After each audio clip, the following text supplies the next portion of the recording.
Nakatry na ba kayong maabtan ng bagyo sa tunga ng unasan at mag-food trip ng napakasarap na saging at parisan mo ng gamus? Hindi na talaga namin pinasaylo at for sure na magugusla na naman yung mga marites nito kaya tara samahan nyo kami.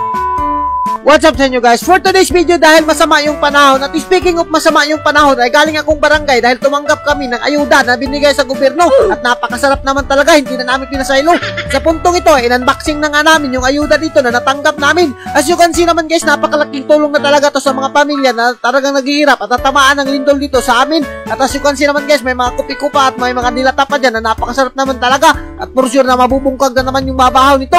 At sa puntong ito ay nagdali-dali kagad ako magaling dahil tinutugnaw ako at magtatakang kami ng saging dahil nagugusla at nagugutom na kami. At ayun nga, as you can see naman guys, initsak ko na kay Ivy yung kaldero na napakasarap naman talaga. At ayun kung nakikita nyo naman, saging sarabya nga lang pala yung lulutuin namin dyan guys dahil napakasarap naman ito lutuin kapag tuwing ulan-ulan. At sa puntong ito ay tinakang na nga kagad ni Ivy yung kaldero natin at as you can see naman yung manok, nagsurusulo lang talaga dyan at makapag napungot ako, ipon trip ko yan.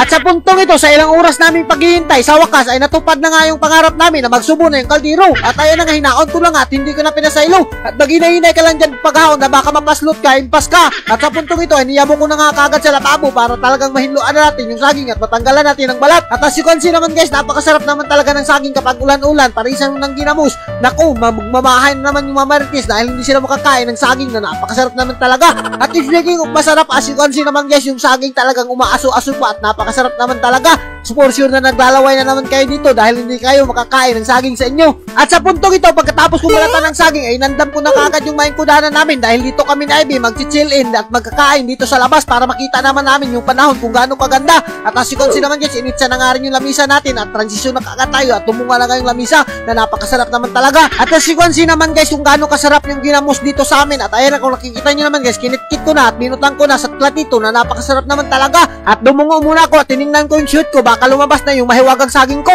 At sa puntong ito, talagang binirahan ko na nga yung gamos at tinimplahan ko na napakasarap naman talaga. Parisan mo lang sili, naku, for sure napakasarap naman talaga nito kapag namaanghang-anghang yung ginamos natin. At kung nakikita nyo naman guys, talagang tinuraw-kuraw ko na yung ginamos at ayan na nga, binirahan ko na nga yung saging. Titistingan natin kung masarap ba o hindi. At sa puntong ito, kung maabot ka sa video na to, mag-comment ka kung kumakain ka rin ba ng saging at parisan ng ginamos. Naalala ko na naman tuloy yung bata pa kami. Dati ito lang yung inuulam namin at ito na rin yung pagkain namin sa paniud to. At talagang napakasarap naman talaga nito at mabubusog ka. At sa puntong ito, talagang sinausaw ko na nga sa ginamos at ayun, kinapihan pa nga ni Ivy. Ganitong mga chill-chill lang namin kapag umuulan, talagang nagkaka-relax naman talaga to at parisan mo ng lumpia.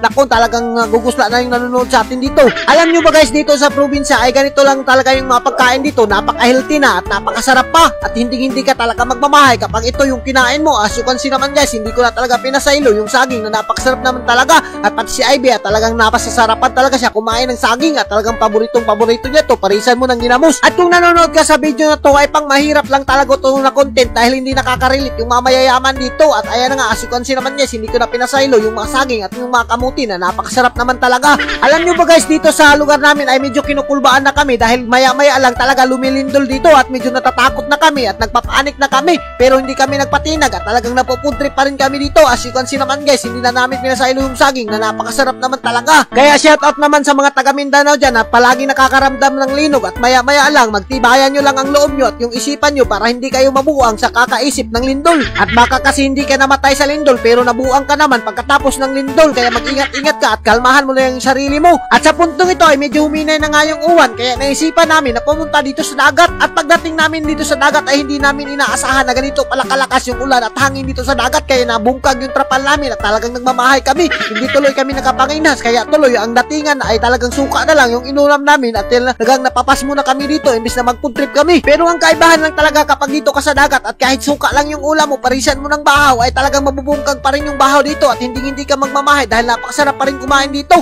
At hanggang dito na lang kami. Don't forget to like and share sa ating mga video para mas marami pa tayong food trip. Thank you and God bless you all. Mabuhay kayo hanggat gusto nyo.